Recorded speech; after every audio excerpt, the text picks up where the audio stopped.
জীবনে কখনো কখনো সামান্য ভুল আর অসতর্কতার কারণে এমন এমন ক্ষতি হয়, এমন এমন সমস্যা বা দুর্ঘটনা ঘটে, এমন এমন কিছু সমস্যা দেখা দেয় যেগুলোকে মেনে নেওয়া ছাড়া আর কিছু করার থাকে না। মুখ বুজে সহ্য করা থাকা, কিছু করার থাকে না। মানে তখন এতই কষ্ট হয়, আর সেই কষ্টের কারণ যেহেতু আমি নিজেই ঘটিয়েছি, সেজন্য মনটা এত খারাপ হয়ে যায়, এত অস্থির লাগে, নিজের উপর এত বিরক্ত লাগে, এত কষ্ট হয়, চোখ ফেটে জল বেরোয়, বেরোতে চায় কিন্তু বেরোতে পারে না।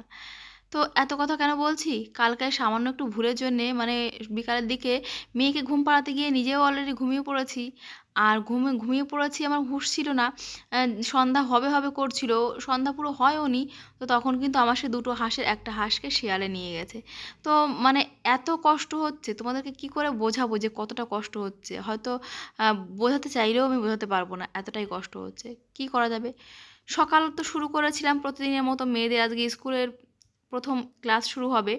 শনিবারে শুরু হয়েছিল স্কুল, আর আজকে থেকে ক্লাস। শনিবারে ছিল ছোট্ট একটা প্রোগ্রাম স্কুলে। তো আজকে থেকে ক্লাস শুরু। সকালে উঠেই মেয়েদের এই যে স্কুল ড্রেস দুটোকে আমি ইস্ত্রি করে নেব। আর বড় মেয়ের হচ্ছে আজকে পিটির স্কুল। তো যথারীতি সকালের কাজকর্ম শুরু হলো ব্যস্ততা দিয়ে। তখনও জানতাম না যে সন্ধ্যাবেলা আমার এত বড় ক্ষতিটা হয়ে যাবে। আমার ২ টো হাঁসের মধ্যে একটা হাঁস মানে শেয়ালে নিয়ে যাবে। মানে এটা তোমাদের বলছি, আমার বুকের মধ্যে পুরো জ্বলে, জ্বলে যাচ্ছে। মানে বোঝাতে পারবো না। প্রিয় একটা পোষ্য, সেটা যদি কোনো কারণে ক্ষতি হয়ে যায় বা তার কোনো কারণে কি বলবো, হারিয়ে যায়, হুম? তো তখন যে কতটা কষ্ট হয়, সে মানে তোমাদের হয়তো আমি বলে বোঝাতে পারছি না। আমার এতটাই কষ্ট হচ্ছে। তো যাই হোক, সকালটা শুরু হলো কাজকর্ম দিয়ে মেয়েদের স্কুলে। এই যে এখানে আমি টিফিনটা রেডি করতে, করতে আমি এবারে চলে এসেছি। মেয়ে বলছে, "মা, আমার জামাটা তো ইস্ত্রি করোনি।" তো জামাটা আমি ইস্ত্রি করে দিচ্ছি। এখন কত বাজে? সকাল ৭টা ১৫-২০ বাজে। তো ঘর ঝাড় দিয়ে, উঠান ঝাড় দিয়ে সমস্ত কিছু রেডি করে নিয়েছি। আর একটু তাড়াহুড়ো ছিল বলে আজকে আর তোমাদের সঙ্গে সেইগুলো শেয়ার করা হলো না। তো ভাবলাম চলো তাহলে ইস্ত্রি করছি, এইটুকু দিয়েই তোমাদের সঙ্গে আর কি ব্লগটা শেয়ার করি। আমার মতো সাধারণ একটা ইউটিউবার হওয়ার স্বপ্ন দেখা একটা মানুষ, যে জীবনে কখনো তার স্বপ্ন পূর্ণ করতে পারবে কিনা তার কোনো ঠিক ঠিকানা নেই। মানে এই যে ছোটখাটো দুঃখ যন্ত্রণা তোমাদের সঙ্গে শেয়ার করতে চাই, আর তারপরও এত কষ্ট, এত যন্ত্রণা, সেগুলোকে চেপে রেখে কিন্তু এই কাজগুলোকে আমাদের করতে হয়।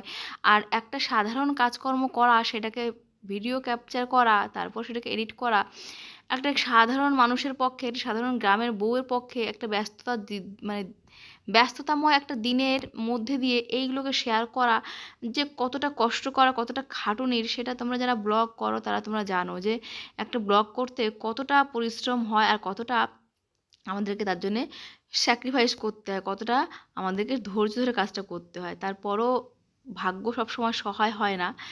তো ভাগ্যকে আমি মেনে নিয়েছি এমনটা নয়, চেষ্টা করছি, ভাগ্যের সঙ্গে লড়াই করছি, প্রতি মুহূর্তে লড়াই করছি ভাগ্যের সঙ্গে, নিজের দুর্ভাগ্যের সঙ্গে বলতে পারো, ভাগ্য বলব না, দুর্ভাগ্যের সঙ্গে লড়াই করে চলেছি এই ভেবে যে কোনো একদিন সুদিন আসবে।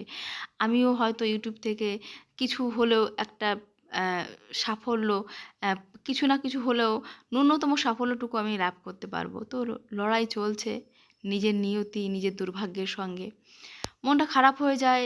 তারপরও নিজের সেই বলব না যে অদৃষ্টকে, আমাকে অদৃশ্য পরিহাস করবে, আমি অদৃশ্যকে কি পরিহাস করব? অদৃশ্য সারাক্ষণ আমাকে পরিহাস করে। অদৃশ্য আমাকে বলে যে, "হ্যাঁ, তোর দ্বারা কিছু হবে না।"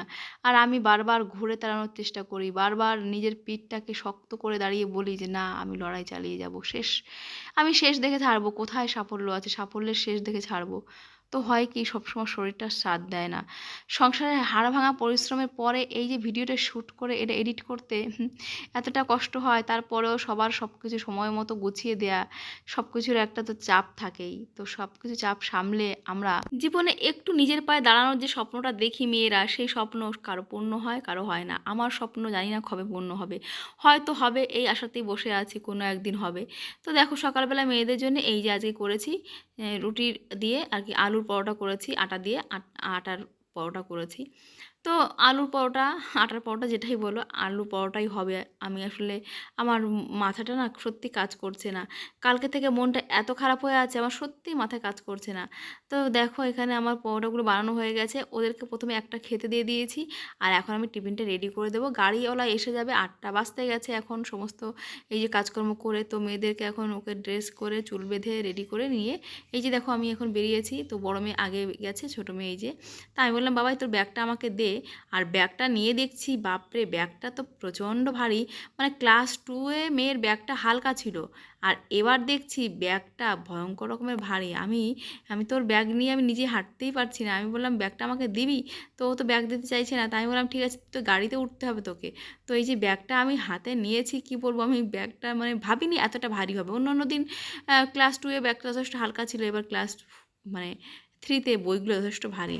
এই যে বাড়ির সামনে মেয়েকে গাড়িতে তুলে দিলাম। ওরা বেরিয়ে গেলে তারপরে আমার দিনটা শুরু হবে। আর মেয়েকে প্রতিদিন এই বাই বাই করতেই হয়, নাহলে ওর আবার মুড অফ হয়ে যায়। এই যে মা আমাকে বাই বাই করতে এলো না, বাবা গেলে হবে না, মাকে যেতেই হবে। তো দেখো এই যে ফিরছি, আর এখন ঘরের সামনে থেকে এই যে একটা বেগুন নিলাম। তোমরা বলবে একটা বেগুনে কি হবে? একটা বেগুনে হওয়াতেই হবে, কারণ তোমার দাদা একটু নিম বেগুন খেতে ভালোবাসে। এই সময় গরমের সময় ওকে একটু নিম বেগুন দিলে ভীষণ খুশি হয়ে যায়। তো সামান্য একটু নিম বেগুন, সেটাও যদি আমি দিতে না পারি তাহলে আমার গাছ লাগিয়ে কী লাভ, তাই না? তো এই যে দেখো গাছ থেকে নিম পাতা নিয়ে এলাম, আর বেগুনটা একটা দিয়ে ছোট্ট একটু করে ওকে নিম বেগুন করে দিলেই ও খুশি হবে। মানে নিম বেগুনটা দিলেই একটু শান্তি করে খাবে। তার গিয়ে দৌড়ে গিয়েছি, এই যে মাঠ থেকে নিয়ে এলাম খানিকটা থানকুনি পাতা। আর থানকুনি পাতাটা একটুখানি জিরে আর কাঁচা রসুন দিয়ে কিন্তু আমি বেটে নিয়েছি লবণ দিয়ে। আর এই যে দেখো আজকে কিন্তু এই সব দিয়েই আমাদের খাওয়া হবে। মেয়েরা বাড়িতে না থাকলে আমরা এই শাক পাতা দিয়েই কিন্তু খাই বেশি সব সময়। তো দেখো খাওয়া দাওয়া করে নিয়েছি, আর এখন এসে আমি এই যে সমস্ত এটা সেটা নাড়তে, আর এই কুমড়ো শাকটাও কিন্তু রান্না করব, সেই জন্যই এলাম। তো আজকে সারাদিন কিন্তু শাকসবজি হবে, আর এই কুমড়ো শাকটা কিন্তু দুপুরে রান্না করব বলে এসেছি। আর এখানে দেখো আমার এই ঝিঙে গাছের চারাগুলো বেশ একটু একটু করে বড় হচ্ছে। এখানে দেখো এই যে আমার চাল কুমড়ো গাছটা বেশ খানিকটা বড় হয়ে গেছে। তো গাছপালাগুলোকে একটু দেখতে পারলেও শান্তি হয়। আর এখানে দেখো গাছটা না একটু হেলে পড়েছে, তো এই গাছটাকে তোমার দাদাকে বলেছিলাম আগের দিন বেঁধে দিতে। তো দেখো এখানে কিন্তু কত সুন্দর আর কি হচ্ছে। আর এইখানে দেখো এই যে দেখছো এই চাল কুমড়ো গাছটা কিন্তু অত ভালো গ্রোথ হচ্ছে না, কারণ এখানে একটু ছায়া বেশি আছে সেই জন্যে। তো যাই হোক আস্তে আস্তে এদেরকে আমি এইখান দিয়ে এইভাবে কিন্তু এই যে দেখো লাউ গাছটাকে যেভাবে উঠিয়েছি পুরো ছাদ বরাবর, তো এখানে দেখো এইভাবে ছাদে উঠিয়ে দিলে লাউ গাছে কিন্তু বেশ ভালো লাউ হতে শুরু করেছে, জানো তো। তো দেখো এখানে আমরা এখন দুপুরবেলা চলে এসেছি, একটু কাজকর্ম করছি। আজকে এই যে নজনে গাছটা দিয়েছিল বোন, সেটাতে তোমার দাদা এই যে অ্যালোভেরার জেল লাগিয়ে এইটাকে কিন্তু এখন আমরা এখানে লাগাবো, সেইটাই তোমাদের সঙ্গে শেয়ার করছি। যে পুকুর পাড়ে আমরা এই যে কিন্তু গাছটাকে লাগাচ্ছি। দেখো এই যে এইটুকু একটা ডাল, তো আশা করছি এর থেকে চারা মানে ডালপালা বেরোবে আর গাছটা হবে, আশা করা যাচ্ছে। দেখা যাক কী দিয়ে কী হয়। হ্যাঁ, তো আমি আবার যাব, চলে তোমার দাদাকে একটু দিতে আসলাম জল। তো এখানে এই যে দেখো আমার করমচা গাছে ফুলগুলো কত সুন্দর ফুটেছে। কবে যে করমচা ধরবে, আমার থেকে আমার মেয়েদের আগ্রহ বেশি, কারণ ওরা টক খেতে ভালোবাসে। আর ওদের জন্যই কিন্তু আমি এই টকের গাছ, যেমন আমড়া গাছ লাগাই, কামরাঙা গাছ লাগাই, ওদের জন্যই লাগাই যে ওরা বাগানে আসবে। আমার তো আর জমি জায়গা নেই, জায়গা জমি থাকলে হয়তো গাছ সেখানে লাগাতাম। তো ছোট্ট একটা ছাদ, সেখানে আমি এই যে এটা সেটা লাগাই ফল গাছগুলো, যে আমার মেয়েরা একটু গাছ থেকে ফল পেড়ে খাবে। আমরা ছোটোবেলায় কাকার বাড়ি, জ্যাঠার বাড়ি, পাশের বাড়ির থেকে কত তেঁতুল কুল এইগুলো পেড়ে খেয়েছি। এখনকার বাচ্চাদের তো সেসব সম্ভব হয় না। তো এই ছাদে চেষ্টা করি ওদেরকে একটু সেই অনুভূতিটা দেওয়ার।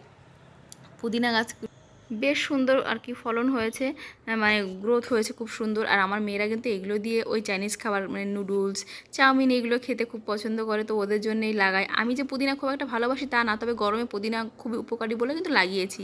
এই যে দই দিয়ে পুদিনা দিয়ে বেশ সুন্দর একটু লস্যি করে বানিয়ে খেলে, শরবত খেলে খুব ভালোই লাগে।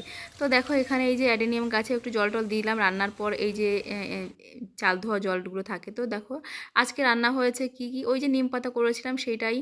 তো আমাদের খেতে খেতে সত্যি দেরি হয়ে গেলো বলে তো বললাম ঠিক আছে চলো একবারেই খাবো। তো সকালবেলা ওই থানকুনি বাটা দিয়ে তোমাদের খেয়েছে। নিম বেগুন আমরা একবার করেছিলাম, তো মেয়েদের জন্য আরেকবার করলাম। তো দেখলাম যে হ্যাঁ আজকে একটুখানি কুঁদরি ভাজি করি, বেগুন ভাজি, সেই যে কুমড়ো শাক রান্না করেছিলাম সেইটা নিয়ে এসেছিলাম। আর ওই যে দেখো মাছের ঝোল করেছি। এই হচ্ছে আজকে আমাদের রান্নাবান্না হলো। আসলে গাছপালার সঙ্গে সময় কাটাতে গেলে না এক্সট্রা সময় চলে যায়। আর এই যে রান্নার কী রান্না করছি সেগুলো তোমাদের সঙ্গে শেয়ার করতে পারলাম না। আর মনটা ভালো নেই বলে না আজকে সত্যি কোনো কাজেই আমার মন বসছে না। তো মেয়েদের স্কুল শুরু হয়েছে, ওদের হোমওয়ার্ক করানোর চাপ ছিল। আর এদিকে এই যে সন্ধ্যার সময় এই যে অঘটনটা ঘটলো, হাঁসটা কোথায় হারিয়ে গেল, শিয়ালে হয়তো খেয়েছে।